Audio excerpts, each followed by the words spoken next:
തിരഞ്ഞെടുപ്പ് കഴിയുന്നതുവരെ കോൺഗ്രസിൽ നിന്നും കുടിശ്ശിക പിടിക്കില്ലെന്നറിയിച്ച IT വിഭാഗം ആദായ നികുതി വകുപ്പ് സുപ്രീം കോടതിയാണ് ഇക്കാര്യം അറിയിച്ചത്. മറ്റ് രാഷ്ട്രീയ പാർട്ടികൾക്കും പ്രശ്നമില്ല എന്ന് സോളിസിറ്റർ ജനറൽ അറിയിച്ചു. പി ബസന്ത് ഡൽഹിയിൽ നിന്ന്.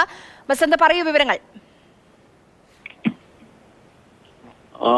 1700 കോടി രൂപയുടെ നികുതി കുടിശ്ശിക ഉണ്ട് എന്നുള്ളതാണ് ഇപ്പോൾ തർക്കത്തിന് വഴിവെച്ചിരിക്കുന്നത്.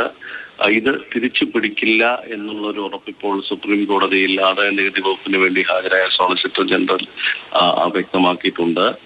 മറ്റ് രാഷ്ട്രീയ പാർട്ടികൾക്കും ഇത് സംബന്ധിച്ച വിഷയങ്ങളൊന്നും തന്നെ ഉണ്ടാവില്ല. അതായത് CPM, CPI അടക്കമുള്ള പാർട്ടികൾക്കും ഇത്തരത്തിൽ നികുതി കുടിശ്ശികയുടെ നോട്ടീസ് ആദായ നികുതി വകുപ്പ് നൽകിയിട്ടുണ്ടായിരുന്നു. അല്പസമയം മുമ്പാണ് ഈ കേസ് ഹർജി പരിഗണിച്ചത്. കോൺഗ്രസ് നൽകിയ ഹർജി ജസ്റ്റിസ് BV നാഗരത്ന, AG മസീഹ് എന്നിവരടങ്ങുന്ന ബെഞ്ചാണ് പരിഗണിച്ചത്. ആ സമയത്താണ് സോളിസിറ്റർ ജനറൽ ഇക്കാര്യത്തിൽ ഒരു ഉറപ്പ് നൽകിയിട്ടുള്ളത്. അതേസമയം 3500 കോടി രൂപയുടെ നികുതി കുടിശ്ശിക ഉണ്ട് എന്നും സോളിസിറ്റർ ജനറൽ കോടതിയെ അറിയിച്ചു. ഈ വിഷയത്തിൽ കൂടുതൽ പറയാനുണ്ട് എന്നുള്ളതും അദ്ദേഹം പറഞ്ഞു. ജൂൺ 2ാം വാരത്തിലേക്ക് കേസ് മാറ്റണമെന്നാണ് ഇപ്പോൾ ആവശ്യപ്പെട്ടിരിക്കുന്നത്. അതേസമയം കോൺഗ്രസ് പറഞ്ഞത് തങ്ങളൊരു ലാഭമുണ്ടാക്കുന്ന സ്ഥാപനമല്ല എന്നാണ് കോൺഗ്രസ് വ്യക്തമാക്കിയത്. മനു അഭിഷേക് സിംഗ്വിയാണ് കോൺഗ്രസിന് വേണ്ടി ഹാജരായത്.